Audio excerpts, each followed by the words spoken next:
그럼 제가 한번 질문 드려볼게요. 누가 나를 막 좋아해주고 박수 쳐주고 와 잘한다 최고예요 라고 말해주면 기분이 좋습니까 안 좋습니까? 환장하게 좋죠. 그거를 팬이라고 합니다. 뭐라고요? 팬. 그런데 여러분 그거 아세요? 팬만큼 또 무서운 사람이 없습니다. 내가 기대했던 모습이 아니잖아요. 그러면 세상에서 제일 무섭게 돌아서는 게 바로 그 팬입니다. 아우 실망이야. 손절. 그냥 관계 끊어버려야지. 더 안 좋아해버려야지 라고 순식간에 돌아서는 존재가 바로 팬인 것 같습니다. 오늘 예수님을 한번 보세요. 수천 명이 지금 예수님 앞에 와 하고 몰려왔습니다. 엄청난 팬덤이 지금 형성된 것이죠. 왜 그러냐면 보세요. 떡 주지, 병 고쳐주지, 말씀도 잘 하시지, 가는 곳마다 막 기적이 일어나니까 사람들이 다들 예수님 앞에 열광하는 거예요. 그런데 사람들이 와 하고 쫓아오는 그 무리들을 향해서 예수님이 갑자기 휙 돌아보시더니 싸늘한 표정으로 이렇게 말씀하시는 겁니다. 너희들 나를 따라오려거든 가족도 미워하고 목숨도 내놔야 돼. 너네 자신 있어? 라고 순식간에 분위기를, 그 공기를 확 얼어붙게 만드는 이 기가 막힌 말씀을 하세요. 예수님 도대체 왜 그러시는 걸까요? 그날따라 기분이 좀 안 좋으셨나요? 성격이 좀 까칠하신가요? 아니에요. 지금 예수님은 그 무리와 예수님, 그리고 우리와 예수님의 관계를 지금 묻고 계시는 겁니다. 어떤 관계인지. 여러분, 팬하고 진짜 가족의 차이가 뭔지 아세요? 팬은요, 화장한 얼굴만 보고 싶은 사람이에요.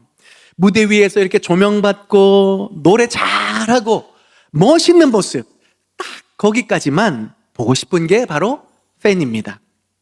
그런데 그 열광하던 가수가 집에서 막 방구 뿡 끼고 자다 일어나서 눈곱 끼고 코 비고 있고 이런 모습을 보고 싶어 할 거예요? 안 보고 싶어 할까요? 안 보고 싶어 하죠. 그러면 환상이 확 깨잖아요. 그러면서 휙 돌아서는 게 팬이에요. 여러분 이걸 우리 신앙생활에 한번 대입해 볼까요? 우리가 딱 그런 모습은 아닌지 살펴봤으면 좋겠습니다. 예수님과 우리가 혹시 적당한 거리를 딱 유지하고 신앙생활을 하고 있는 것은 아닙니까? 예수님 제가 주일 예배 가서 예배 드리잖아요. 찬양도 크게 하고 아멘 아멘 하잖아요. 그런데 주님 제 삶에 구체적인 삶의 문제까지는 좀 터치하지 말아주세요. 내 통장 내요? 저만 알래요. 내 자식 문제? 주님이 끼어드실 문제 아닙니다.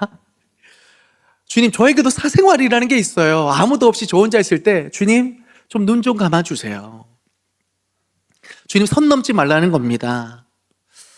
여러분 이걸 전문 용어로 부부 용어로 했을 때 뭐라고 정의하는지 아십니까? 여러분 혹시 쇼인더 부부라는 단어 들어보셨습니까? 쇼인더 부부. 남들이 볼 때는 와 인고 부부예요. 거울로 봤을 때는, 유리창으로 봤을 때는 얼마나 화려하고 좋은 부부인지 몰라요. 그런데 막상 집에 가보면 아무도 보지 않을 때 이 두 부부 보면 서로 각방을 쓰는 거예요. 대화가 없어요. 밖에서는 어머 여보 막 이러다가 집에 들어가면 말을 하지 않아요. 말 한마디 건네지 않습니다. 서로의 민낯을 보여주기 싫어서 각방을 쓰는 거죠. 예수님이 오늘 본문에 자기 십자가를 지라라고 무서운 말씀을 하시는데요. 여러분 오해하지 마세요. 우리더러 죽으라는 말씀이 아니에요. 제발 그 위선 좀 떨지 말라는 얘기예요. 그 폼 좀 찾지 말라는 얘기예요. 나는 네가 화장을 떡칠하고 와서 할렐루야 하는 거 그렇게 별로 감동 느끼지 않는다. 오히려 나는 너의 삶의 진창 속으로 네가 감추고 싶은 그 찌질한 열등감 속으로 들어가서 나는 너와 진짜 좀 살을 부대끼며 하루하루를 살아가고 싶다. 그런 나에게 얘야 너 문 좀 열어주지 않을래? 마음의 문 좀 열어주지 않을래? 주님이 오늘 그거를 우리에게 질문하시는 겁니다.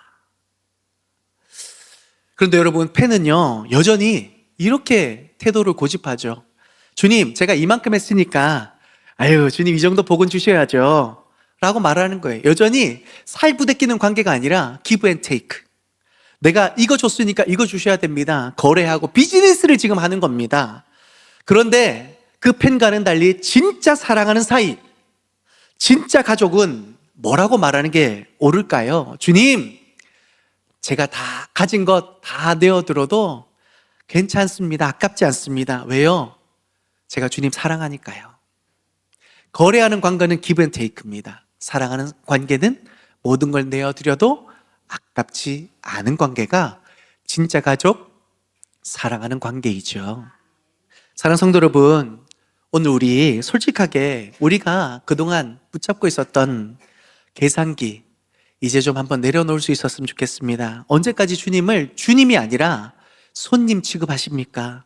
그분을 내 인생의 안방으로 초대하는 것, 내 가장 부끄러운 민낯까지 보여드리고 진짜 가족이 되는 것, 주님이 바라시는 제자가 바로 이와 같은 모습이라는 것을 꼭 기억하시길 바랍니다.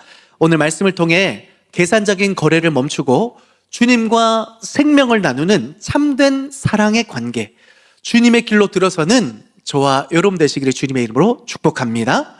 자, 그럼 이런 질문을 할 수 있죠. 아니, 목사님, 그냥 팬처럼 살면 안 됩니까? 팬도 나름 시간 들이고 자기 정성 들이고 요즘 팬덤 장난이 아니잖아요.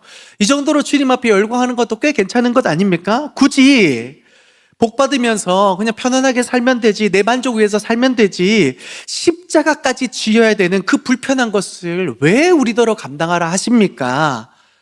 두렵고 피곤한데. 그런 것 같습니다, 여러분. 제자로 사는 거 제가 봐도 힘든 것 같아요. 성질 죽여야 되지, 내 손해 봐야 되지. 근데 여러분, 우리가 왜 이 길을 가야 되는가? 주님이 말씀하세요. 그게 진짜 우리의 삶에 남는 장사이기 때문입니다. 두 가지 한번 말씀드려 볼게요. 34절에 예수님이 오늘 우리에게 소금 이야기를 하세요. 여러분, 이제 겨울철 되니까 뜨끈한 국물이 생각나서 집집마다 곰탕 끓이시죠? 한 3박 4일 정도 찐득하게 이제 사골을 우려냅니다. 맛있겠다 하고 국물을 탁 마실 때 어때요? 밍밍합니다. 왜 그래요? 뭐가 안 들어가서? 그렇죠. 그때 소금을 쫙쫙 뿌리면 그때야말로 국물이 제대로 맛을 내죠. 여러분, 그런데 소금의 입장에서 한번 생각해 볼까요? 여러분, 소금의 입장에서 그 뜨끈한 국물에 던져지면 어떻게 됩니까? 뜨거워요. 그 존재가 사라져요. 형체 없이 없어진단 말이에요. 여러분, 이게 우리 자신이라고 생각해 봅시다. 예수 그리스도의 십자가 앞에 사라지고 없어지고 희생되고, 이거 생각보다 힘든 일이고 끔찍한 일이고 쉽지 않은 일이에요. 그런데 중요한 게 있어요. 그 소금이 그 국물에 녹아들고 사라지니까 국물이 맛이 나잖아요. 하고 맛이 나잖아요.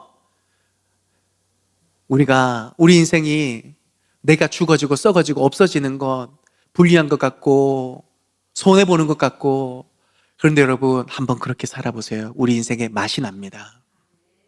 복음의 맛이 납니다. 은혜의 맛이 납니다. 그리고 누군가가 내 삶을 바라보면서 야, 진짜 너 때문에 살맛 난다, 이런 놀라운 은혜의 고백이 정말로 우리가 사라지고 없어지고 녹아지는 그 삶, 제자의 삶을 결단할 때에 놀라운 일이 일어나게 될 줄 믿습니다. 팬은요, 그냥 국물 위에 둥둥 떠다니는 기름 같은 존재예요. 사라지기 싫어요. 끝까지 안 섞여요. 왜요? 내가 중요하니까, 내 자존심 중요하니까, 내 생각이 더 오르니까. 그런데 그렇게 되면 어떻게 돼요? 맛이 안 나요. 밍밍해요. 여러분, 단 한 번뿐인 인생, 우리 인생 이렇게 밍밍하게 만내며 살아갈 겁니까? 허전하게 살아갈 겁니까? 오래 신앙생활을 했는데도 맛이 안 나는, 결국에는 불에 던져질 그런 소금으로 살아가시겠습니까? 반면에 제자의 삶은 어떻다고요? 예수님이라는 곰탕 국물에 풍덩 빠져서 나를 녹여버리는 그런 사람입니다. 주님, 내 고집 녹이겠습니다. 내 욕심 녹이겠습니다. 내가 녹아서 없어지는 것 같은데 이상하게 내 인생에서 진짜 맛이 나기 시작합니다. 주변 사람들이 그럽니다. 너 정말, 너 때문에 우리가 행복해진다. 이런 믿음의 고백이 우리의 삶에 향기롭게 일어날 수 있기를 주님의 이름으로 축복합니다. 따라서 여러분, 나를 녹여서 세상을 맛깔나게 하는 삶, 그것은요, 여러분, 제자의 길, 이것은 고생의 길이 아니라 내 인생이 정말 맛있어지는 남는 장사라는 것을 꼭 기억하시길 바랍니다. 그리고 두 번째, 예수님이 31절에 전쟁 나가는 왕 이야기를 하세요. 적군이 2만 명이 몰려오는데 우리 편은 몇 명이에요? 1만 명. 싸움이 돼야 안 돼요? 안 돼요. 그럴 때 어리석은 왕은요, 가자! 이길 수 있다! 그리고 다 죽죠. 현명하고 지혜로운 왕은 뭘 선택해요? 항복합니다. 항복해요. 화친을 맺습니다. 어떻게 해서건 더 많은 병사들을 살리려고, 어떻게 해서건 그 나라를 구해내려고 손들고 항복하는 거예요. 여러분, 사람들이 많이 오해하는 게 뭔지 아세요? 예수님을 믿으면 십자가 져야 하고 자유가 없다라고 자꾸 오해를 해요.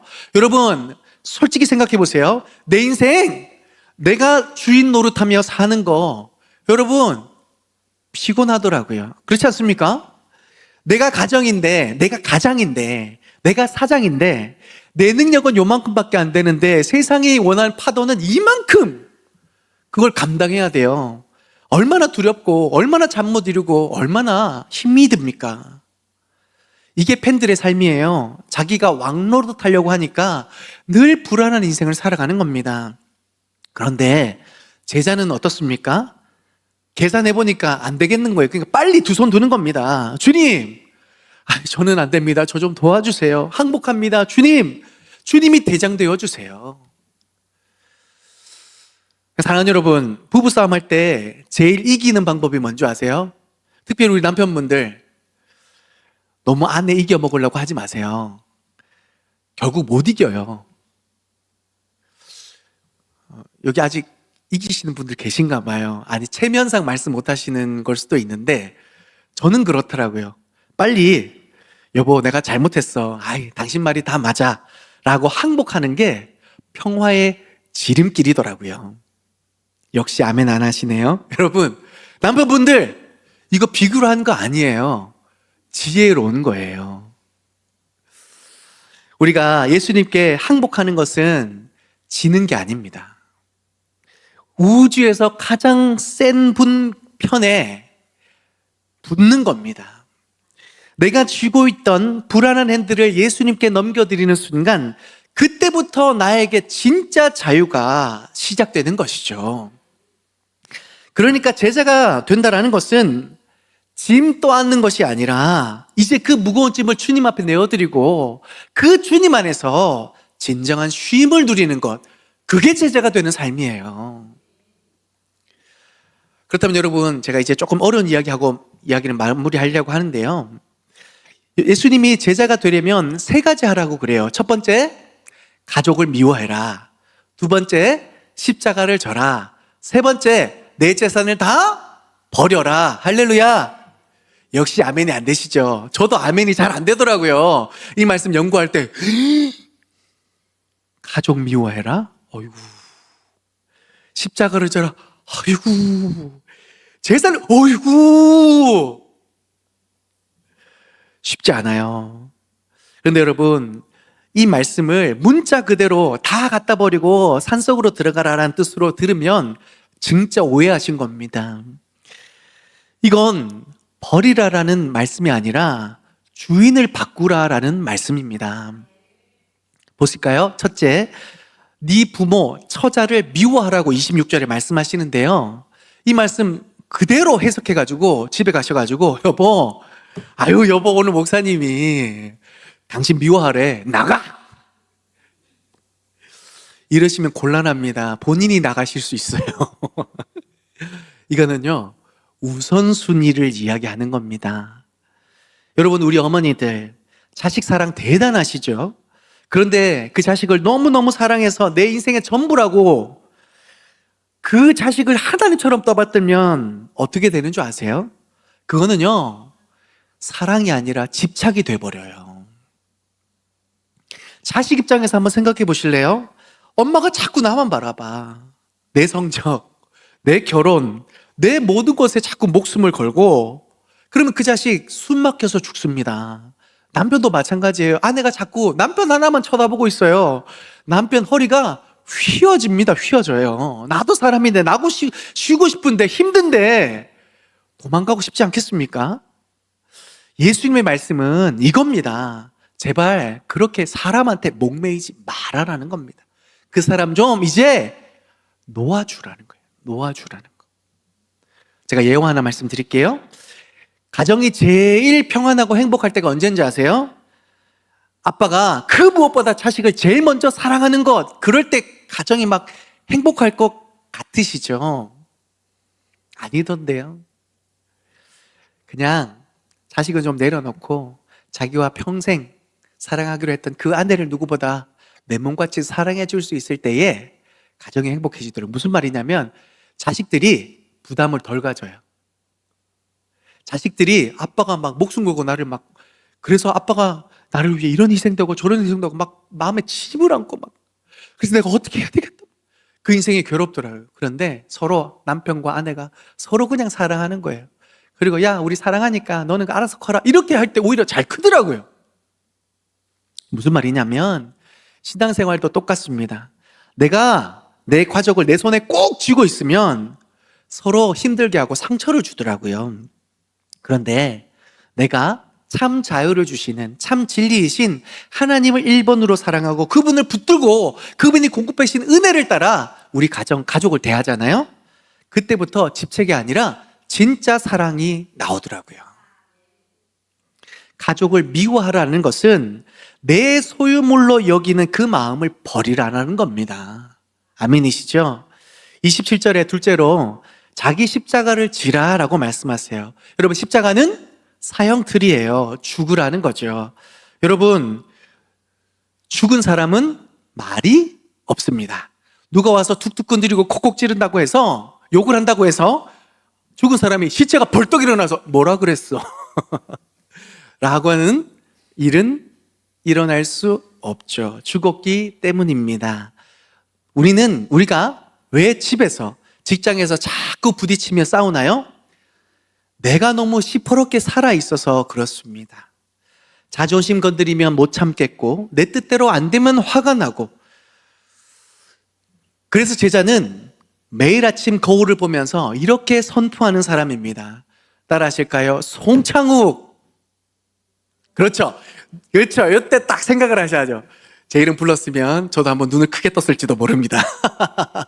따라 하겠습니다. 송창욱. 아니요, 목사님 하지 말고요. 자기 이름 부르라고요. 다시요. 송창욱. 너는 이미 죽었다. 따라 하시라고요. 너는 이미 죽었다. 오늘 내 안에는 예수님이 사신다. 아멘이시죠? 내 성질머리 죽이고 내 고집 죽이는 것 쉽지 않습니다. 네, 십자가 지는 겁니다. 그런데 여러분, 죽는 것으로 끝나는 게 아니에요. 죽는 것의 핵심이 아니에요. 핵심은 뭐예요? 내 안에 예수님이 사시는 거예요. 사는 게 중요한 거예요. 내가 살면 아쉽더라고요. 밍밍하더라고요. 그런데 예수님이 사니까 맛이 나는 거예요. 행복해지는 거예요. 내 안에 예수님이 사셔야 하는 줄 믿습니다. 그럴 때 희한하게 나는 죽는 것 같은데 희한하게 우리 집이 삽니다. 나는 안 되는 것 같은데 희한하게 우리 교회가 삽니다. 우리 인생이 희한하게 행복합니다. 셋째로 33절에 내 소유를 버려라 라고 말씀하십니다. 여러분, 다 기부하고 거지되라는 말씀 아니에요. 여러분, 명의를 이전하라는 말입니다. 명의를 이전하라는 말이에요. 여러분, 내가 차 살 때 내 돈 주고 샀어도 명의가 회사로 돼 있으면 이거 맘대로 팔 수 있어요, 없어요? 네, 맘대로 막 튜닝하고 못 합니다. 이처럼 제자는 내 돈, 내 시간, 내 재능을, 내 재능의 등기부 등본을 내가 아니라 예수님 앞으로 돌려놓는 거예요. 그래서 주님, 이거 제 거인 줄 알았는데 알고 보니 주님이 내게 맡겨주신 법인카드군요. 하나님, 내 마음대로가 아니라 주님 뜻대로 사용하기를 원합니다. 펜은 내 돈 나가는 거라 아까워합니다. 그런데 제자는 주님 거니까 주님 뜻대로 써주심에 감사한 거죠. 그래서 진짜 제자는요, 교회 봉사를 하면서도 감사합니다, 감사합니다 그래요. 왜요? 주님 거니까요. 우리가 사회생활 하면서 어떤 남을 위해서 손 내밀고 희생하는 거 세상 사람들은 미련하다 그럽니다. 어리석다 그럽니다. 그런데 그 사람은 말합니다. 주님 바라봅니다. 감사합니다. 이렇게라도 저를 살게 해주시고 사용해 주심에 감사합니다. 제자이기 때문입니다. 여러분, 원숭이 사냥하는 법 아십니까? 항아리 속에 맛있는 과일 하나 넣어두면 끝납니다. 원숭이가 과일 보고 좋아가지고 손을 훅 넣습니다. 그런데요, 빼려니까 손이 다 걸리는 거예요. 근데 뒤에 보면 사냥꾼이 지금 그물 들고 오죠. 잡으려고 옵니다. 원숭이 표정 어떻습니까? 놀래 죽어요. 이러고 있는 거죠. 어떻게 하면 살아요? 놓으면 사는 거예요. 그런데 희한하게도 이 손을 펴질 못해요. 놓질 못해요. 그래서 저렇게 잡히는 겁니다. 여러분, 우리가 딱 이 원숭이 꼴 아닌지 살펴봐야 합니다. 내 자존심, 내 작은 이익, 내 가족에 대한 집착, 이거 놓으면 죽을 것 같아서 꽉 쥐고 끙끙대는데 사실은요, 그것 때문에 우리가 죽어가는 것입니다. 주님은 지금 우리의 것을 뺏으려는 것이 아니에요. 얘야, 그 손 좀 펴라. 그걸 놔야 내가 네 손을 잡아줄 수 있지 않니? 놓으라는 거예요. 잡아주겠다고요. 손을 펼 수 있는 것, 그것이 주님을 믿는 진짜 제자입니다. 내가 쥐고 있던 걸 놓으면 잃어버린 것 같고 손해보는 것 같죠? 아닙니다, 여러분. 그때부터 전능하신 하나님의 손이 우리 인생을 꼭 붙잡아 주시는 줄 믿습니다. 여러분, 그러니까 계산 한번 잘 해보시라는 거예요. 내가 꽉 쥐고 아등아등 사는 게 남는 장사인지, 아니면 쿨하게 주님 앞에 다 맡겨드리고 주님 뜻대로 하옵소서, 나를 위해서 목숨까지도 버리신 온 우주 만물을 그의 능력과 원세로 지금도 다스리시는 그 주님이 붙잡아 주시는, 열어주시는, 채워주시는 그 인생이 진짜 남는 장사인지. 여러분은 뭐가 진짜 남는 장사입니까? 하나님의 인도함을 따라 주님 손을 꼭 붙잡는 게 진짜 남는 인생인 줄 믿습니다. 말씀을 맺겠습니다. 오늘 예수님은 마지막으로 28절을 보니까 그래서 비용 계산 한번 해보라는 거예요. 성경을 보면 어떤 사람이 밭을 갈다가 보물을 발견합니다. 이 사람 어떻게 합니까? 집에 가서 전 재산을 팝니다. 집 팔고 땅 팔고 냉장고 팔아서 이 땅을 삽니다. 동네 사람들이 그 모습을 보면서 다들 손가락질하고 미쳤다 그래요. 저 사람 갑자기 왜 저래? 드디어 큰일 났다. 저 사람 어떡하려고 그러나. 근데 성경은 그 사람의 모습을 어떻게 기록합니까? 기뻐하여 돌아가서 자기 것을 팔았다라고 그래요. 기뻐했다 그래요. 왜요? 계산해 보니까 확 알겠는 거예요. 내 거 다 팔아도 저 밭 사는 게 1000배, 100배는 낫다라고 확실히 확 안 거예요. 그러니까 다 손가락질하는 그 속에서도 기뻐하며 판 겁니다. 더 큰 가치를 발견했기 때문이에요. 여러분, 예수님의 제자로 살아가는 것, 희생하는 것 아닙니다. 투자입니다. 남는 장사도 이런 남는 장사가 없는 겁니다. 사랑하는 성도 여러분, 그러니 우리 안에 있는 이런 계산기를 좀 이제는 내려놨으면 좋겠어요. 세상적인 계산기를 좀 내려놨으면 좋겠어요. 내 마음대로 밍밍하게 살아가다가 단 한 번뿐인 인생 그렇게 허무하게 끝내시겠습니까?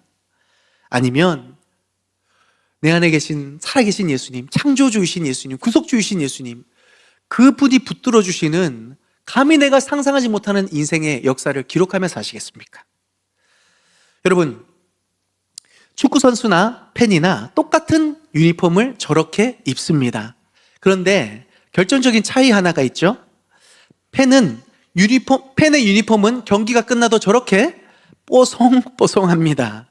하지만 선수의 유니폼은 땀과 흙먼지로 엉망진창이 됩니다.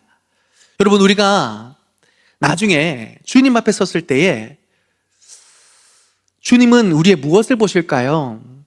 만약 여러분이 먼지 하나 없는 깨끗한 옷을 입고 주님, 저 편안하게 잘 믿다 왔습니다 라고 한다면 주님은 어쩌면 아주 낯선 눈빛으로 이렇게 물으실 겁니다. 그래, 그런데 너는 왜 나랑 하나도 닮지가 않았지?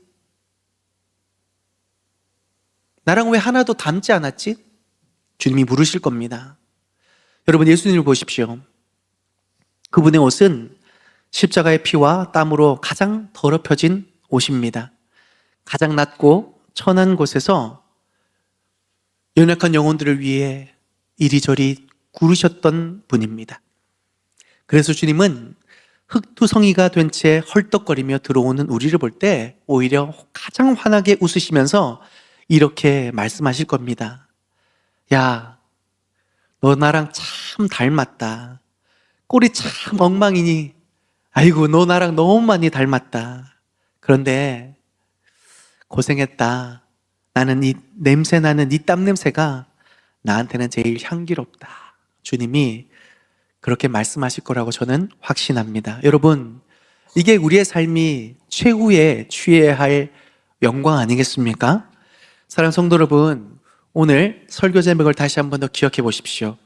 계산해 보십시오. 무엇이 남는 장사입니까? 여러분, 정말 무엇이 남는 장사입니까? 내 옷 더러워지는 것이 싫어서 요리조리 피하며 편안하게 사는 것. 지금 당장은 이익 같지만 결국은 예수님 앞에서 나와 아무 상관없다. 너는 왜 나랑 하나도 닮지 않았니? 여러분, 이게 남는 장사입니까? 오히려 쫄딱 망한 거죠. 비록 지금은 힘들고 자존심 상하고 흙먼지를 뒤집어 쓰더라도 그 길 끝에서 너 나랑 참 많이 닮았다. 네 땀 냄새가 세상 그 어떤 것보다 나에게는 제일 향기롭다. 아들아, 참 수고했다. 딸아, 내가 너를 얼마나 기뻐하는지 아니? 그 주님의 음성을 듣는 것, 그 주님을 만나는 것, 우리 인생의 가장 최고의 남는 장사인 줄 믿습니다. 그러니 여러분, 엉터리 계산기 이제 던져버리십시오. 몸살이는 관중석을 박차고 이제는 경기장 안으로 뛰어드십시오. 하나님 기적의 주인공으로 뛰어드십시오. 저랑 같이 흙먼지 좀 묻더라도 예수님을 쏙 닮은 진짜 자식으로, 진짜 제자로 가장 남는 인생을 살아가는 저 여러분 되시기를 주님의 이름으로 축복합니다.